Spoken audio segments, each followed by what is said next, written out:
청년 설교뿐만이 아니라 어린이부 설교를 할 때도 있고요. 그리고 청소년부 설교는 요즘에 한 달에 2번씩 청소년부 설교를 한답니다. 그리고 장년부 설교도 할 때가 있어요, 간간히. 근데 제가 설교를 하고 또 같이 예배를 드려 보면은요, 그 예배 때마다 예배를 하고 뭐 말씀을 전하고 이럴 때에 이 회중들의 반응이 연령에 따라서 다른 것들을 볼 수가 있어요. 아까 그 김창욱 교수님이 이야기한 것처럼 이 어린이 부서를 가잖아요. 어린이 부서 가면은 뭐 하면은 아하하하 막 하면서 이제 이러기 시작하고 그래요 막 이렇게 한단 말이에요. 근데 이제 갑자기 얘네들이 사춘기가 돼서 청소년 부서에 가면은요,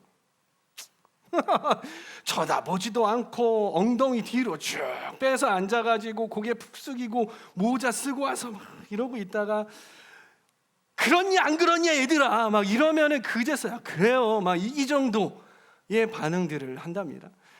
그리고 이 청년부 설교에 와가지고 이렇게 보면은 또 여기 청년부에서도 20대에서 40대까지 있잖아요. 20대 초반이 어렵습니다, 여러분. 20대 초반은 그냥 뭐가 웃겨도 이 정도 이렇게 웃어줘요. 근데 이제 30대가 넘어가고 40대가 되면 이제 활짝 웃어주고 뭐 이렇게 반응을 해준단 말이에요.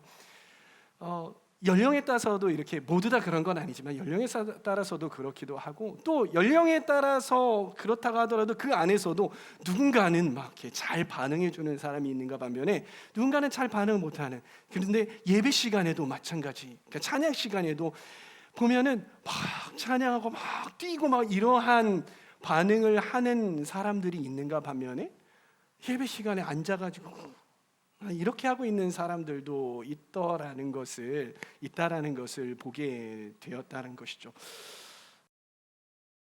이처럼 누군가는 예배 시간에 잘 표현을 하는데 누군가는 예배 안에서 말씀 시간이든지 아니면 특별히 찬양 안에서 표현하는 것들을 좀 어색해하는 사람들이 있는 것 같아요. 오늘 이 시간에는요, 예배 안에서 우리가 표현을 어떻게 해야 하는가, 과연 표현을 해야 하는가, 안 하면 안 되나, 표현할 때 어떻게 해야 하는가에 대해서 나눠 보려고 합니다. 제가 한 주간 동안 이게 이제 저도 이제 설교 스케줄이라는 게 있어요. 설교 스케줄 따라서 하면서 요즘에 계속해서 예배에 대해서 나누고 있잖아요. 그래서 예배의 끝을 이제 요거로 예배의 표현에 대해서 해야겠다라는 그런 마음을 딱 가지고 있었는데 그 설교 준비를 제가 했을 거 아니에요. 그런데 금요일 날 최은양 목사님이 하필이면 이 말씀을 딱 하시는 거예요. 그래서 쿵 하고서는 이거 하지 말아야 되나라는 그런 생각이 들었으나 아니다. 우리 공동체가 예배의 표현을 하는 것에 대해서 하나님께서 말씀하고 계시는 시즌이구나라는 것을 느끼게 되었어요. 그래서 그러한 관점으로 여러분들이 함께 들으시면 좋을 것 같습니다. 먼저 우리가 예배 표현에 대해서 알아보기 이전에요, 우리가 예배 표현을 할 때, 예배 가운데 찬양할 때에 표현할 때 오해하는 것들이 있어요. 몇 가지 오해들이 있거든요. 그 오해들이 무엇인지에 대해서 함께 좀 나누어 봤으면 좋겠는데요. 첫 번째는요, 개취파입니다. 개인 취향파라고 해서 개취파라는 부류가 있어요. 이 사람들은 어떤 사람이냐면요, 예배 안에서 표현하는 거, 그거 개인의 취향이지라고 생각을 하는 사람이 있습니다. 예를 들어서 ESFP 같은 그렇게 감정적이고 열정적인 사람들은 막 표현할 수 있지. 그런데 나같이 INTJ인 사람들은 그거 성향적으로 아예 안 되는 거야. 그러니까 그런 사람들은 표현하고 나는 그러한 서양이 아니니까, 나의 취향이 아니니까 그거 나한테 강요하지 마. 이러한 자세를 취한다는 것이죠. 그리고 누군가가 앞에서 찬양하다, 여러분 우리 모두 다 일어나서 찬양합시다, 선덕을 찬양합시다. 그러면 이런 사람들은 어떤 느낌이에요? 지가 뭔데? 왜 나한테 강요해? 왜 나한테 강요하고 그러지? 나 못하겠는데, 일어나라고 했는데 그런 마음 때문에 더더욱 엉덩이를 움직이기 싫은, 더더욱 손들기 싫은 그러한 사람들이 있다는 것이죠. 그리고 예배의 표현은 그러니까 젊은이들이나 그 어린이부가 이렇게 율동하고 이러는 그런 아이들이나 하는 것이지, 나 같은 사람 그거는 좀 아니야라고 생각하는 사람. 그리고 반대로 그건 우리 부모님들처럼, 여러분들 부모님 어떻게 생각해요? 여러분들 이때 철판 깔았잖아요, 그렇죠? 예배 올 때 막 철판 깔아가지고 앞에서 막 엎드리고 막 이러시잖아요. 남들이 보면 어떻게 하려고, 평판에 어떻게 하려고. 그런 얼굴 철판 깐 사람들이 하는 거야. 라고 생각을 한다라는 것이죠. 여러분 혹시 그렇게 생각하고 있지는 않으신가요? 두 번째 오해, 마음 중심파입니다. 예배에 나아갈 때에는 외모가 뭐가 중요해? 내 마음의 중심이 중요한 거지. 이러한 마음. 예배에 나아갈 때 슬리퍼 신고 모자 이렇게 그 어때? 그냥 내 마음의 중심이 중요한 거지. 그러니까 이러한 마음을 가지고 있는 사람이 있어요. 이 마음이 중요하다라고 생각하는 사람들이 되게 어떻게 하냐면요, 성경 구절을 갖고 와요. 어떤 성경 구절이냐면 하나님은 외모를 보지 아니하시고 중심을 보신다. 중심이 중요해요. 내가 중심이 중요하지 손 하나 올리고 이렇게 하고 이러한 겉으로 표현되는 것들이 뭐가 중요해요? 제 마음이 중요하니까 건들지 마세요. 그런 거 강요하지 마세요라고 그렇게 생각을 한다는 것입니다. 그리고 이러한 사람들은 어떤 생각을 갖게 되냐면요, 그렇게 열광적으로 표현하는 그런 예배에 가가지고, 특히 우리 교회 예배에 가가지고 야 저거 콘서트 아니야? 콘서트하고 다를 게 뭐가 있어? 박수 치고 막 하고 환호 지르고 이거 콘서트잖아. 이거 세상하고 다를 게 없어. 이거는 세속적인 예배야라고 생각하는 사람들도 있다는 것이. 그리고 세 번째 오해는 뭐냐면 오직 말씀파입니다. 이 라틴어로 솔라 스크립추라라는 이야기가 있거든요. 이 종교개혁 때 외쳤던 구호인데 오직 말씀으로, 말씀이어야 해라고 생각을 하는 사람이 있어요. 그래서 이러한 분들은 되게 이제 말씀에 대해서 집중을 해야 하니까 말씀의 비중이 높다 보니까 찬양의 비중이 조금 낮아지는 분들이에요. 그래서 찬양을 어떻게 인식을 하냐면 말씀을 듣기 위한 어떠한 우리의 마음을 새롭게 하고 우리의 마음을 정돈하는 그러한 좀 말씀을 듣기 위해서 우리가 집중하기 위해서 좀 우리의 자세와 이런 것들을 준비시키는 그러한 거로 찬양을 알고 있는 거예요. 이런 분들이 되게 어떠냐면요, 지금쯤 이렇게 허덕이면서 헐떡거리면서 들어와요. 찬양이 끝날 때쯤 헐떡거리면서 들어오면서 야 세이프 하고선 이제 들어오는 거야. 말씀 시간에 안 늦었어. 이러한 생각. 찬양 시간은 그다지 내가 한두 곡 정도는 스킵해도 괜찮다라고 생각을 하는 그러한 사람이 있다는 것이죠. 한 주간 살아갈 말씀을 안 놓치려고 하지만 찬양 시간이 좀 늦어도 되지 않나라는 그런 생각을 가진 사람이 있다라는 거예요. 그리고 반대로 또 열정파가 있거든요. 이 열정파는 어떠한 사람들이냐면요, 위에 소극적인 사람들과는 좀 반대로 이 열정적인 사람들이에요. 전능하신 하나님 앞에서 우리가 예배를 드리는데 어떻게 우리가 일어서지 않을 수가 있어? 어떻게 손을 높이 들지 않을 수가 있어? 손 이렇게 들면 높이 올려! 어떻게? 더 높이 올려, 더 높이 올려. 박수를 어떻게 이렇게 살살 쳐? 손바닥이 시뻘개지도록 막 이렇게 쳐야지 건강에도 좋아. 이러면서 야 니네 그렇게 하나님 앞에 막 그렇게 열광적으로 예배하지 않을 거면 예배하지도 마. 그럴 거면 예배하지도 마. 이렇게 이야기하는 사람이 있어요. 예배 안에서 소극적으로 예배하는 사람들을 정죄하기도 합니다. 심지어 적극적으로 표현해야 하나님이 임재하신다고 생각을 해요. 그래서 예배 가운데 적극적으로 막 예배하고 열광적으로 예배하는 곳에 하나님이 임재하시는 예배라고 생각을 하고요, 그렇지 않은 좀 뭔가 차분하고 그러니까 그 차분한 예배는 하나님께서 임재하시는 예배가 아니라고 이미 내 머릿속에 결정이 나 있는 그러한 사람들이 있다는 거죠. 이것도 하나의 오해라는 것입니다. 예배 표현에 대해서 여러 가지 관점이 있지만요, 우리는 그렇다면 성경적으로 하나님은 예배할 때 우리는 어떻게 예배하는 것이 옳으냐, 성경적으로 우리가 봐야 하는 거잖아요. 성경이 뭐라고 말씀하고 계시는지 우리가 봐야 한다는 것이요. 성경이 뭐라고 말씀하고 있냐면요, 정말 많은 구절들이 있지만은 제가 대표적으로 하나를 가져왔는데요, 시편 98편 1절에서 9절까지의 말씀이 있어요. 그래서 제가 읽어 드릴게요.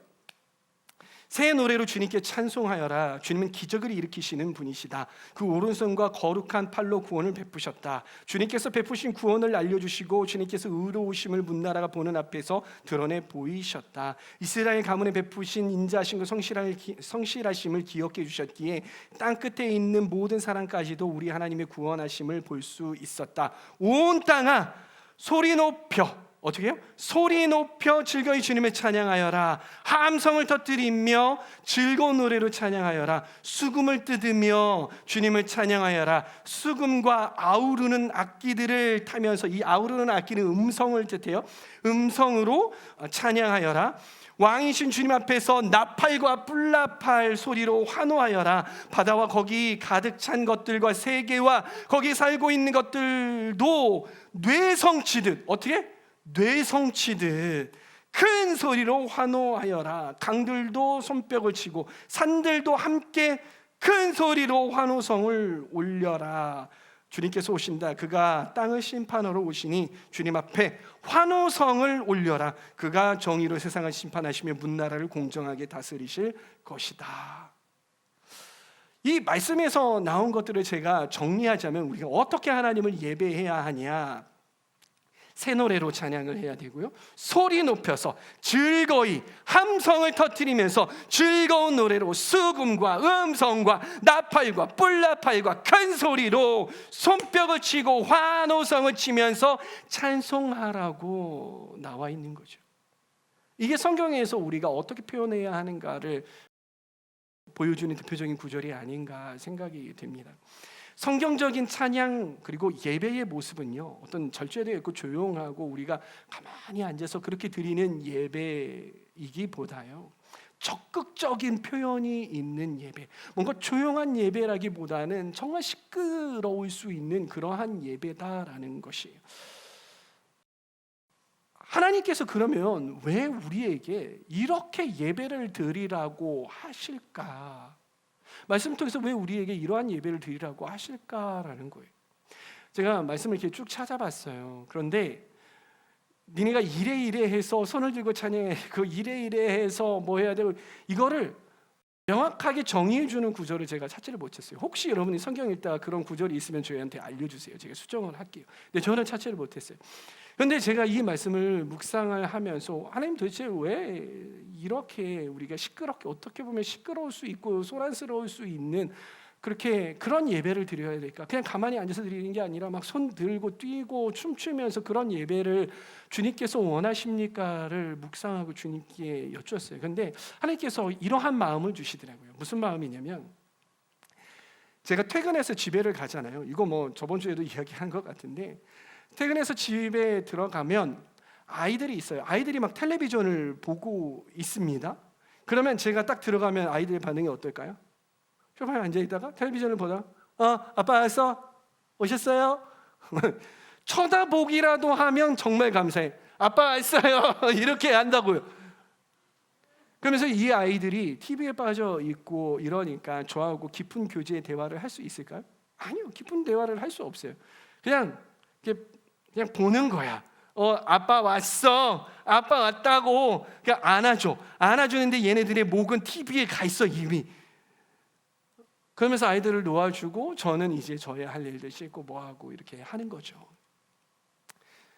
제 마음이 그때 어떨까요? 씁쓸합니다. 아이들하고 좀 대화를 나누고 싶고 깊은 교제를 하고 싶은데 씁쓸하고 서운하고 그렇다는 거예요. 그런데 아들이 마냥 그렇지만은 않아요. 때로는 이 아이들이 어떤 마음을 먹었는지 아빠가 보고 싶을 때가 있다고. 항상 그런 거는 아니에요. 아빠가 보고 싶을 때가 있어요. 그럴 때는요, 제가 퇴근하기 전에요, 아내한테 전화가 와요.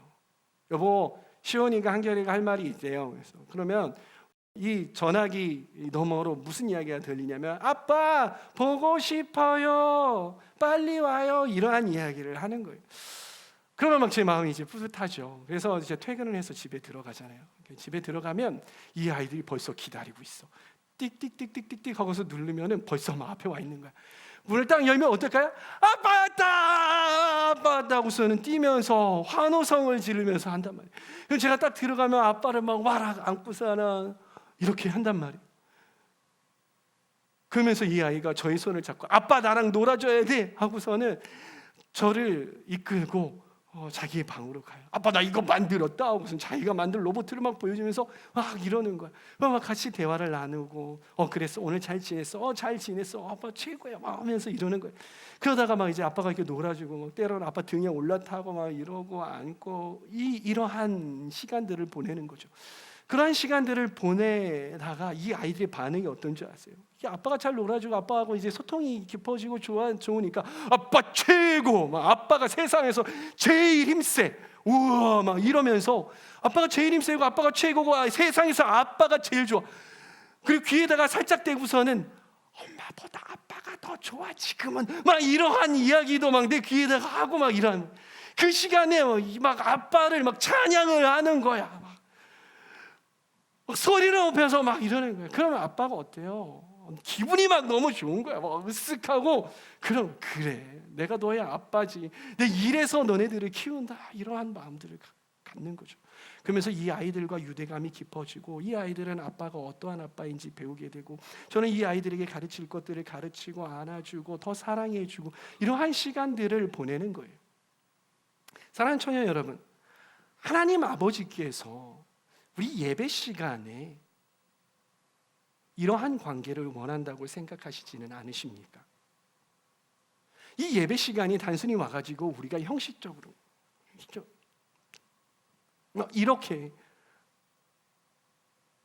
어떻게 보면 가식적일 수 있는 그러한 예배를 원하는 것이 아니라 하나님께서는 이 가운데 정말 어린 아이들과 우리들이 아빠가 어린 아이들과 놀아주시듯이 이 시간이 그러한 만남의 시간, 그러한 교제의 시간이 되어야 한다고 주님께서 생각하고 계시지 않으실까요? 저는 그렇다고 믿습니다. 그리고 우리도 그러한 시간을 가져야 되지 않겠습니까? 그런데 우리는 어쩌면 너무 쓸데없이 어린이 되지는 않았는지, 너무 쓸데없이 어른이 되지는 않았는지 한번 되돌아봤으면 좋겠습니다. 성경에서 이 예배, 찬양에 대해서 예배와 찬양의 표현에 대해서 극명하게 갈리는 한 예시가 있어요. 사람들이 있어요. 그게 어디에 있냐면요, 이스라엘로 언약궤가 들어올 때의 다윗과 그리고 그의 아내 미갈의 반응이에요. 하나님의 언약궤가 들어옵니다. 그때 찬양대와 다윗은 어떻게 합니까? 힘있게 힘을 다하여 춤을 추면서 찬양을 했어요. 다윗이 그의 옷이 내려갈 정도로 허리띠가 내려갔다고 표현하고 아무튼 그냥 보기에도 좀 천박할 정도로 그렇게 춤을 추면서 열정적으로 하나님을 예배했어요. 너무나도 기뻤어요. 그런데 미갈은 어떠한 반응을 보였냐면요, 그 찬양, 그 예배에 동참하지 못하고 저 뒤에서, 저 거물에서 그 언약궤가 들어오고 막 춤추는 것들을 바라보는 거예요. 그렇죠. 바라보는 거예요. 관망했어요. 그리고 그 미갈은 어떻게 반응했냐면 그렇게 열정적으로 춤을 추고 있던 자신의 남편 다윗을 기다렸다가 이 남편이 축복하러 들어왔거든요. 그런데 그곳에다 대고서는 뭐라고 이야기하냐면 그를 질책을 했어요. 어떻게 그렇게 경망스럽게 왕이 한 나라의 왕이 그렇게 경망스럽게 예배할 수 있습니까? 채통을 좀 시키시옵소서. 이렇게 반응을 했다는 것이, 미갈은요 이것 때문에 죽는 날까지 이걸 낳지 못했죠. 그럼 무엇이 이러한 결과를 가져오게 했을까요? 누구는 하나님을 막 기뻐서 뛰면서 찬양했는데 누구는 하나님을 찬양하는 그 대열에 끼지도 못하고 그렇게 하나님을 찬양하는 사람들을 바라보면서 특별히 자신의 남편 그리고 자신의 왕, 그 사람을 정죄하고 비판하는 이러한 결과를 무엇이 갈랐냐라는 것이, 말씀을 한 구절 보도록 하겠습니다. 오늘 읽은 말씀이에요. 6장 20절에서 22절까지의 말씀 여러분들이 다시 한번 읽어보도록 하겠습니다. 특별히 밑줄 그은 건 크게 읽으셨으면 좋겠습니다. 시작. 이 말씀을 보면서요, 여러분, 다윗은 어디에 있었습니까? 그렇죠. 다윗은 누구 앞에 있었어요? 주님 앞에 있었어요. 그런데 이 미갈은 누구 앞에 있는 것 같아요? 미갈은 누구 앞에? 신하들의 아내 앞에. 다윗은 하나님 앞에 있었는데 미갈은 신하들의 아내가 보는 앞을 의식을 했다는 것이, 다윗은 하나님을 예배할 때만큼은 어린 아이와 같았어요. 이 어린 아이들의 이 특징이 뭔지 알아요? 다른 사람들의 어떤 시선들을 잘 신경 쓰지 못해요. 그래서 이 아이들이 막 정말 슬프고 막 뭐 할 때는요, 길거리 가다가도 울어 제낀다고요. 엄마 아빠 손 붙잡고 그 마트에 지나가잖아요. 마트에 지나가면요, 아이들이 갖고 싶은 그 장난감이 있으면 어떻게 해요? 그거 사달라고 소리치는 거예요. 그러다가 안 사주면 어떻게 해요? 그 자리에서 들어 누워가지고 사달란 말이야. 남들의 시선은 다 신경 쓰지 않고 그렇게 한다고요. 이게 어린 아이들의 특징인 것이. 다윗은 이 시간만큼 하나님 앞에 있었어요. 그렇기에 하나님 앞에서 기뻐 뛰면서 자신을 낮추고 이 주님을 예배했어요. 그러나 미갈은요, 너무 어른 같았습니다. 그래서 하나님 앞보다 신하들의 아내 앞이라는 의식을 했어요. 왜냐하면 어른들은 어때요? 남들의 시선들이 보이기 시작을 해요. 내가 이거 하면 어떻게 될까? 저거 하면 어떻게 될까? 남들이 나를 어떻게 보면 어떻게, 이렇게 보면 어떻게 하지? 이러한 시선들을 신경을 쓰는 게 어른들의 특징이잖아요. 근데 이 미갈은 너무 어른 같아서 이 예배 시간 정말 함께 기뻐하고 공동체의 기쁨에, 예배하는 그 기쁨에 함께 동참해야 하는데 그러지 못하고 신하들의 아내들의 시선을 신경 쓰므로 인해서 하나님을 온전히 예배하지 못하고 또한 그 예배하는 사람들을 정죄하는 그러한 결과를 가져왔다라는 것입니다. 여러분, 우리는요, 일부러 짜내서 막 그 인위적으로 하나님 막 이렇게 억지로 하나님을 예배하면서 표현할 필요까지는 없는 것 같아요. 그러나 예배 안에서의 표현은요, 자율적이고 자발적이고 우리 자신의 신앙의 고백이 들어가는 그러한 표현이어야만 하는 것이죠. 그러나 우리가 예배하는 하나님이요, 정말 전능하신 하나님이라고 우리가 믿는다면, 그리고 그 하나님이, 그 전능하신 하나님께서 죽을 수밖에 없는 우리를 구하셨다고 믿는다면, 그리고 그 하나님께서 우리가 드리는 이 예배 가운데에 이 자리에 와 계신다라는 것을 우리가 믿는다면 우리가 무릎을 꿇지 못할 이유가 어디 있겠습니까? 우리가 큰 소리로 외치지 못할 이유가 어디 있겠어요? 우리가 손을 높이 들고 엎드리고 박수치고 뛰고 춤추고 환호하지 못할 이유가 어디 있겠냐고요.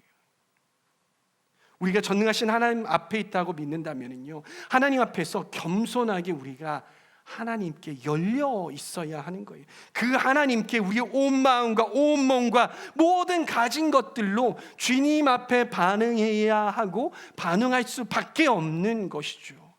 안 그렇습니까, 여러분? 출애굽기 15장에 보면은요, 이 예배가 나와요. 찬양이 나와요. 어떤 장면이냐면 하나님께서 홍해를 가르시고 이스라엘 백성들을 이끌어내셨어요. 그리고 애굽 그 군대들을 다 물에 수장시키셨어요. 그러면서 이 언덕 어딘가에 올라가 있겠죠. 그 모습을 보면서 부른 노래가 출애굽기 15장의 노래이거든요. 이 노래를 부를 때 어떻게 불렀을까요? 하나님께서 직접 그곳 가운데 역사하신 것들을 이 이스라엘 백성들이 봤다고요. 하나님께서 구름 기둥과 불 기둥으로 인도하셨고 그 모든 역사들을 행하신 것들을 봤다고요.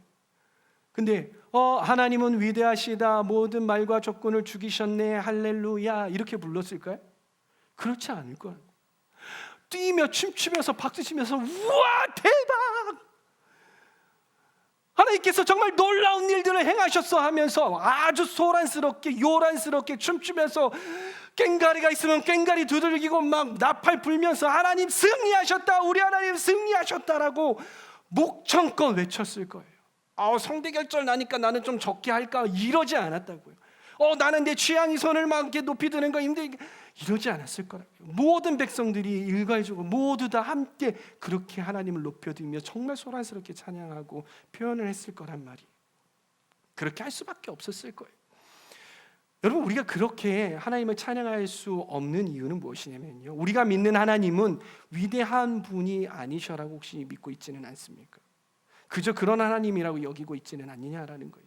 아니면 그런 하나님이 위대하시고 놀라우신 하나님이야라고 믿지만은 하나님께서 바로 지금 이 자리에 와 계셔서 우리의 예배 가운데 계시고 우리 예배를 받으셔라고, 그래서 우리가 하나님 앞에 서 있어라는 그러한 생각을 하지 못하고 있어서라는 것이죠.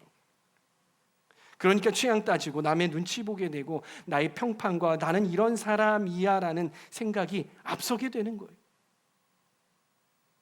너무 어른이 된 모습을 보인다라는 것이, 저는 저와 여러분들이요, 하나님 앞에 선 예배자들이 되기를 소망합니다.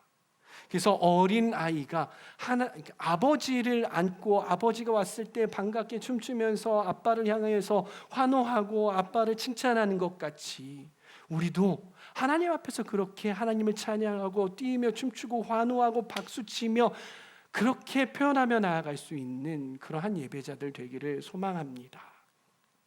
지금부터는 적용의 시간입니다. 그래서 이 부분을 우리가 해볼 거예요. 네, 협조해 주시기를 바라겠습니다. 먼저요, 우리가 표현하는 방법을 알아야 되잖아요. 그러니까 여러분, 손을 왜 드는지, 박수는 왜 치는지 이러한 의미를 알아야 우리가 손을 들고 박수를 치고 할 수 있는 거잖아요. 그래서 첫 번째는 뭐냐면, 우리가 어떠한 방식으로 하나님을 예배할 수 있냐면요, 음성으로, 그러니까 우리의 목소리로 나는 그 음성 언어로 주님을 찬양할 수 있고 표현할 수 있는 것입니다. 이 음성으로는 어떠한 게 있을까요? 첫 번째는 입으로 우리가 하나님을 찬양할 수 있어요. 입으로 표현할 수 있어요. 우리 입술로 목소리로 주님을 찬양하는 어떤 노래도 있겠지만은요, 두 번째 노래가 있죠. 노래도 있지만요, 이 입으로 표현한다는 건 뭐냐면 하나님께서 어떠하신 분이라는 것을 말하는 것도 찬양의 표현인 거예요.